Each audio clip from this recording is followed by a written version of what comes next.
And attorney Warner Mendenhall joins us now. We get news out of Iraq every day. Some of it involves defense contractors. And really, regardless of which party is in power at the time, contractor fraud against the government is out there, has been out there for hundreds of years.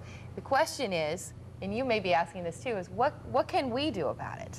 Well, and obviously, as you said, in every administration there's military contracting fraud that occurs. With the Iraq War, about $18 billion so far is unaccounted for over there. And there's a law that President Lincoln had passed in the 1860s that enables every single citizen of this country to actually file a lawsuit if they know something about the fraud.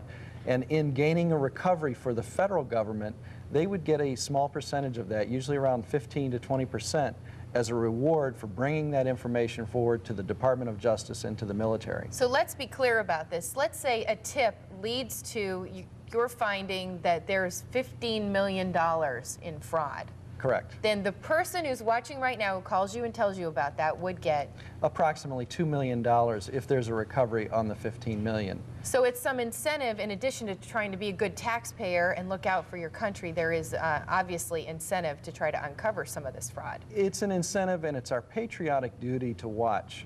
We have 6,000 Ohioans who are serving in Iraq, and fraud kills. If the vehicles aren't armored like somebody said they were going to be, or if the gunpowder that's in the weapons is not the proper gunpowder or not properly tested, that kills our troops over there.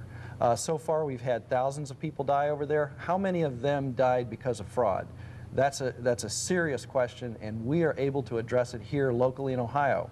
We have local defense contractors that may be committing fraud. We know most of them are doing the right thing. Most contractors do the right thing, but there are a few out there that are bad apples, and you and I have the power to do something about it. Where would these tips come from? Maybe emails from somebody who's serving in Iraq right now, or maybe a civilian who may have worked for one of these companies? Both places. A lot of times it's an employee in the company. For example, in the gunpowder place, the gunpowder situation that involved General Dynamics, it was actually one of the guys who was supposed to be doing the testing came out and said, hey, we're not doing the testing that we're supposed to be doing.